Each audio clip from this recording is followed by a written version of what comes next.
Brain এবং voice for রিফর্মকে অসংখ্য ধন্যবাদ, বিশেষ করে ফাহিম মাসরুর এবং ডক্টর শফিকুর রহমান। আর সাথে আছেন খুবই এই সব বিষয়ে যারা অসংখ্য লিখেছেন বলেছেন, ডক্টর মুবাশশির হাসান, ডক্টর আমিনুল করিম এবং শ্রদ্ধাভাজন ডক্টর দিলারা চৌধুরী।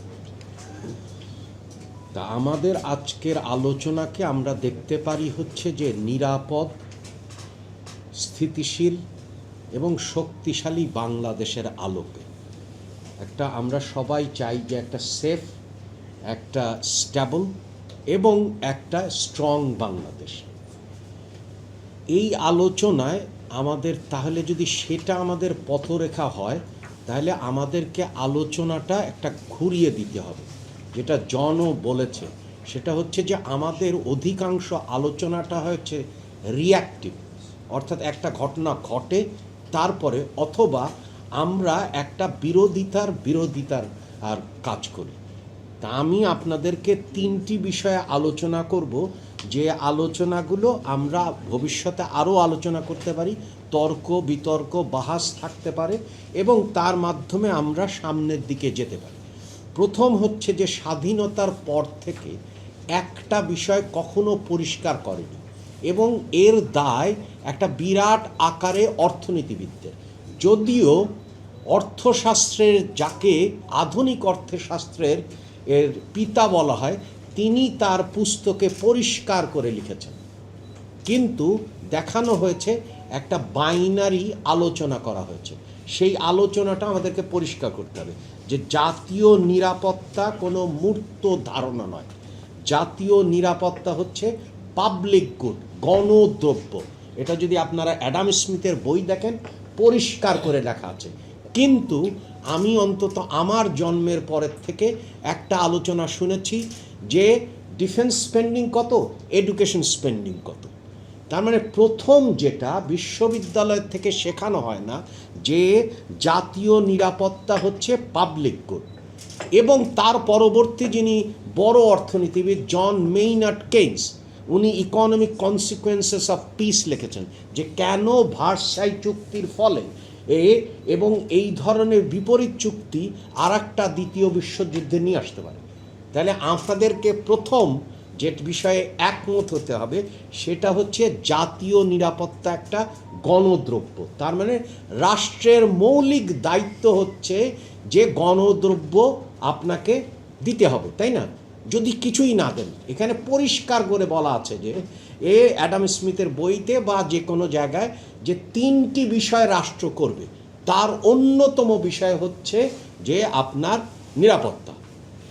তাহলে সেই দৃষ্টিভঙ্গিতে যদি আমরা দেখি, তার মানে এইটা কেন করা হয়েছে? কারণ হচ্ছে যে অর্থনৈতিক এবং সামাজিক যে স্থিতিশীলতার পূর্ব শর্ত হচ্ছে জাতীয় নিরাপত্তা, এবং গণতন্ত্রই সবচেয়ে বড় নিরাপত্তা রক্ষা কবচ।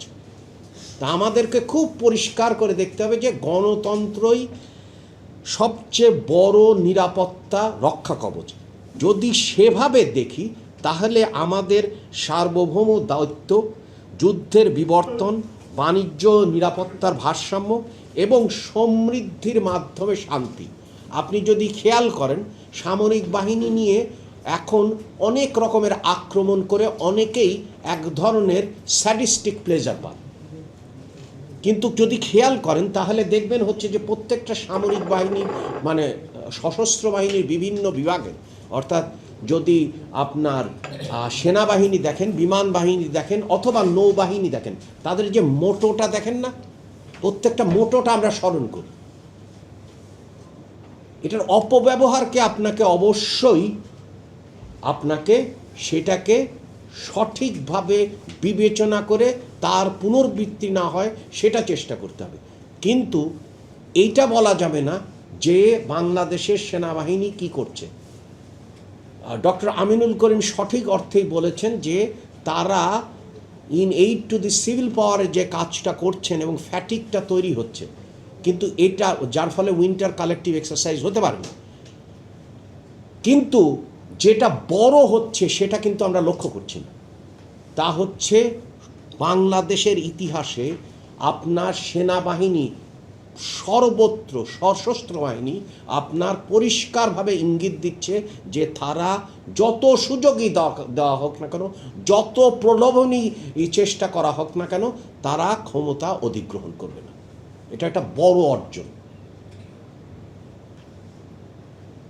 এই অর্জনটা একটা বড় অর্জন। তাহলে আপনি যখন বলবেন গণতান্ত্রিক রাষ্ট্র, তখন গণতান্ত্রিক রাষ্ট্র হিসাবে আমার কাছে গৌরবের বিষয় হবে, যেমন ভারত তার গৌরব করে যে তারা একটা বড় গণতান্ত্রিক রাষ্ট্র।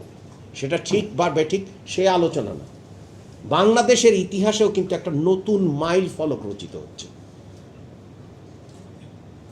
যে ক্ষমতার যত রকম প্রলোভন প্রতি মুহূর্তে অপতথ্য, ভুল তথ্যর মাধ্যমে প্রলোভিত করার পরেও তারা এটা করছে না। তাহলে আমাদেরকে গণতন্ত্রের যে সবচেয়ে বড় নিরাপত্তা রক্ষা কবচ যদি আমরা মানি, এবং আমরা মানি যে পাবলিক গুড অর্থাৎ গণদ্রব্য, তাহলে আমাকে পার্শ্ববর্তী প্রতিবেশীদের দেখতে হবে।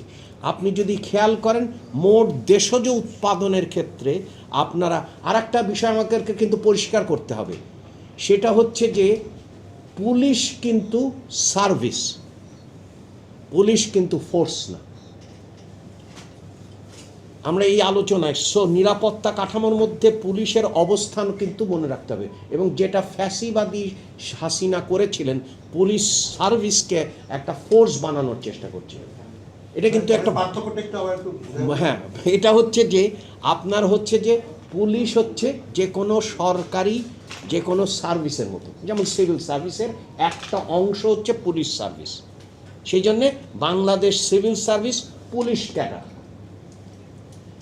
ডিফেন্স অন্যরকম, যেমন সবচেয়ে ছোট্ট উদাহরণ হচ্ছে যে কোনো ডিফেন্স অফিসারের কোনো আপনার মানবাধিকার নেই, উনি কনস্টিটিউশনের, যেমন আপনি চাকরি চলে গেলে বা কোনো কিছু হলে আপনি রিট পিটিশন করতে পারেন, কিন্তু তিনি পারেন না। সো আরও অনেক রকমের পার্থক্য আছে।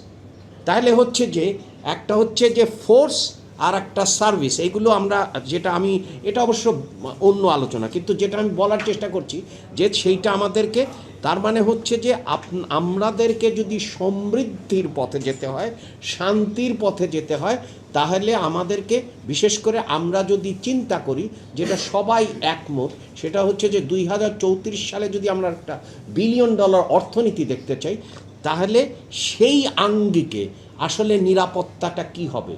এবং দক্ষিণ এশিয়ায় যে কথাটা পরিষ্কার করে বলা হয় না, যে এটা একটা যে সিকিউরিটাইজেশন অফ দি স্টেট হচ্ছে, অর্থাৎ আপনি যদি খেয়াল করেন মায়ানমারের মোট জিডিপির 3.8% ব্যয় করা হয় ডিফেন্স স্পেন্ডিংয়ে, ইন্ডিয়ার হচ্ছে আপনার 2%, আর হচ্ছে যে আপনার পাকিস্তানে হচ্ছে 2.3%, এবং তারা আপনার নিউক্লিয়ার পাওয়ার।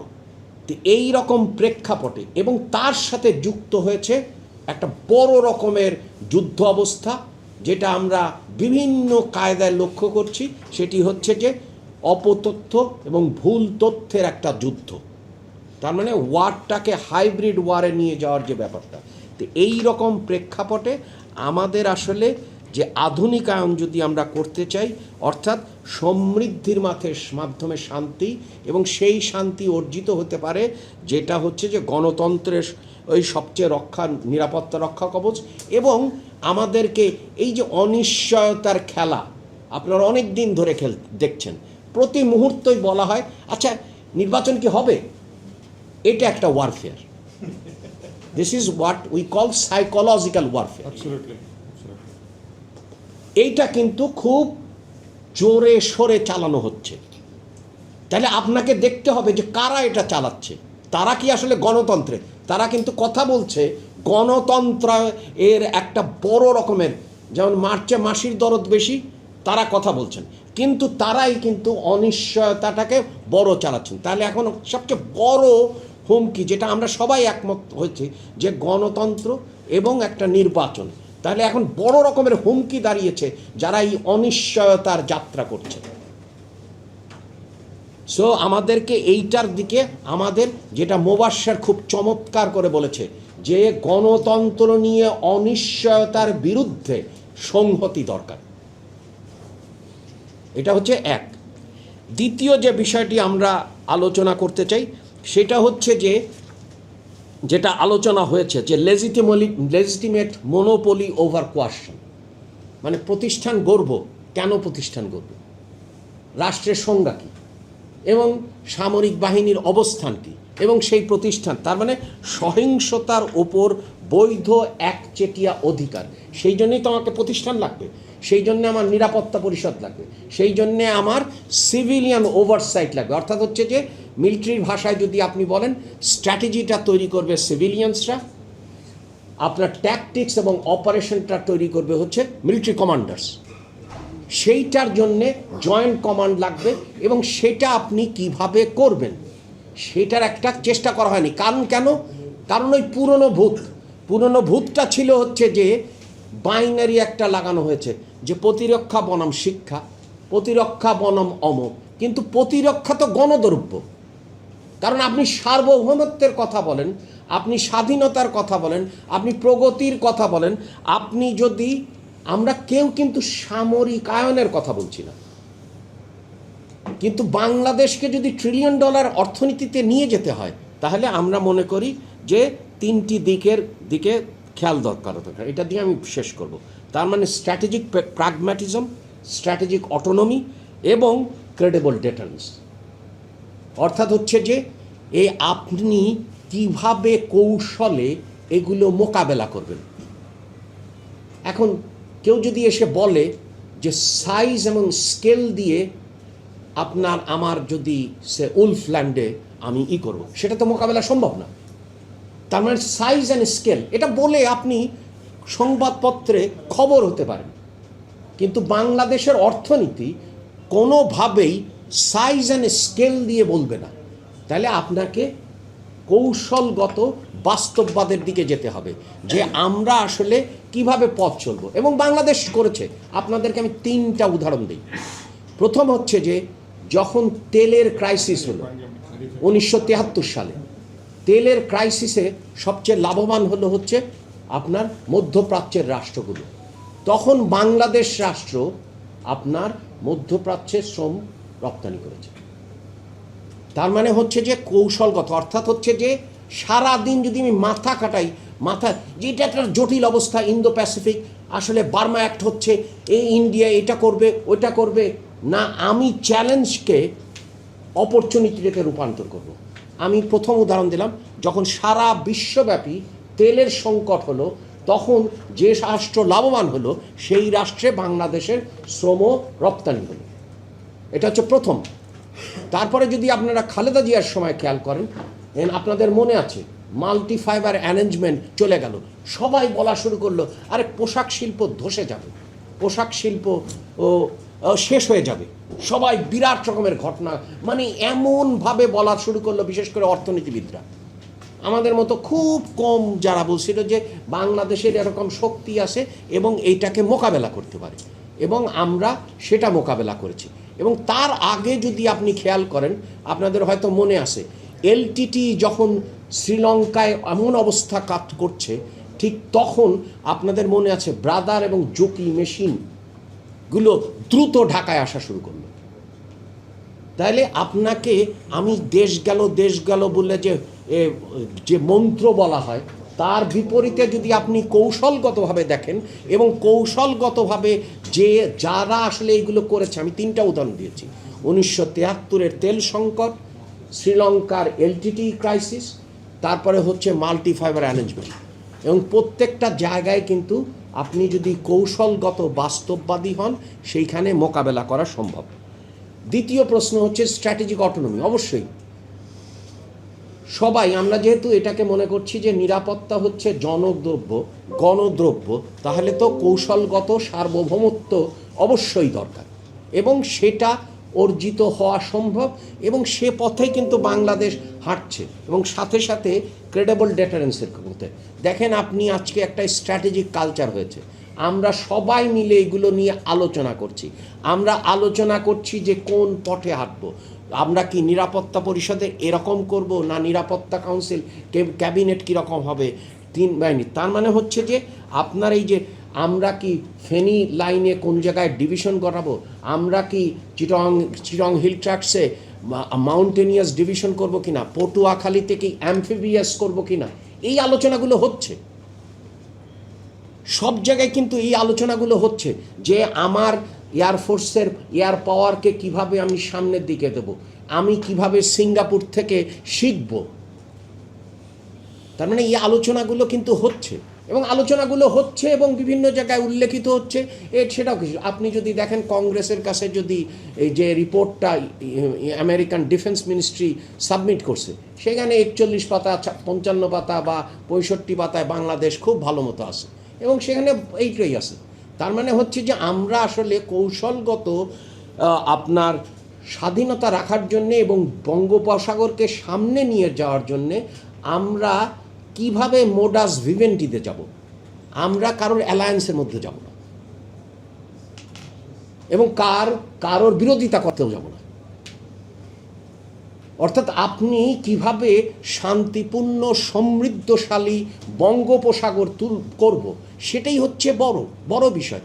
এবং এই রকম আজকে না, এই চিন্তা কিন্তু বাংলাদেশে জিয়াউর রহমান সাহেব আপনার আর যখন হচ্ছে যে আপনার মনে আছে যে ছাত্র এবং মেধাবীদেরকে নিয়ে ওশনোগ্রাফিক এক্সপেডিশনে গিয়েছেন। সেই চিন্তার বীজ কিন্তু আজকের না, নতুন না। তার মানে হচ্ছে যে স্বাধীন সার্বভৌম সমৃদ্ধশালী বঙ্গোপসাগর, তার সাথে আপনি নীল অর্থনীতি যদি করা যায়, সেটাই হবে আমাদের সামনে। এবং এই যে তর্ক বিতর্ক বাহাত চলছে, এবং আমরা সমস্ত ভুল তথ্য থেকে বেরিয়ে আসছি, অর্থাৎ ন্যাশনাল সিকিউরিটিকে আমরা গণদ্রব্য হিসাবে দেখছি। আমরা দ্বিতীয়ত হচ্ছে যে আমাদের এটা সমৃদ্ধির জন্যে, শান্তির জন্যে এবং আমাদের অর্থনৈতিক প্রগতির জন্যে আমাদের ক্রেডিবল ডিফেন্স দরকার, এবং সেটা আমরা দক্ষিণ কোরিয়ার ক্ষেত্রে দেখেছি, সিঙ্গাপুরের ক্ষেত্রে দেখেছি, মালয়েশিয়ার ক্ষেত্রে দেখেছি। তাহলে এটা দরকার। তৃতীয় হচ্ছে যে আমাদের সশস্ত্র বাহিনী কতকগুলো জায়গায় বড় রকমের মাইল ফলক তৈরি করছে। আমি সেই উদাহরণ দিয়েছি যে কিভাবে তারা যত রকম প্রলোভন সত্ত্বেও তারা কিন্তু ক্ষমতা গ্রহণের আশপাশ দিয়ে যায়। এটা একটা বড় গণতান্ত্রিকতার জন্য একটা বড় অর্জন। কিন্তু সাথে সাথে আমাকে দেখতে হবে যে আমরা যদি 2035 সালে আমরা যদি এই $1 ট্রিলিয়ন অর্থনীতি যেতে চাই, তাহলে আমাদের ইন্টেলিজেন্সের চেহারাটা কীভাবে হবে? কারণ ইন্টেলিজেন্সের চেহারাটা তো হচ্ছে যে হাসিনার অপব্যবহারের ইন্টেলিজেন্স হবে না, আসলে কোন ধরনের ইন্টেলিজেন্স, সেটাও তো ইন্টেলিজেন্স লাগবে, এবং সেটা আপনি কিভাবে করবেন সেই আলোচনাগুলো দরকার। তা আমার কাছে মনে হয় যে সিভিলিয়ান ওভারসাইট নিয়ে সবার কাছে মধ্যে একমত হয়েছে, এবং আমাদের সশস্ত্র বাহিনীর মধ্যেও সেই চিন্তা চেতনা গড়ে উঠছে, এবং প্রতিটা পদক্ষেপেই এই চিন্তা আসছে। তা আমার ধারণা যে আমরা আসলে ঠিক পথেই যাচ্ছি, এবং গণতন্ত্রই সবচেয়ে বড় নিরাপত্তা রক্ষা কবচ, এবং যে সামনের যে নির্বাচন, এই নির্বাচনের মাধ্যমে জনগণ তার ভোটাধিকার প্রয়োগের মাধ্যমে, কারণ তারা এতদিন ভোটাধিকার প্রয়োগ করেনি, ভোটাধিকার প্রয়োগের মাধ্যমে একটা নিরাপদ, স্থিতিশীল, শক্তিশালী বাংলাদেশ গঠনের দিকেই সামনের দিকে এগোচ্ছে। তো আপনাদেরকে অসংখ্য ধন্যবাদ।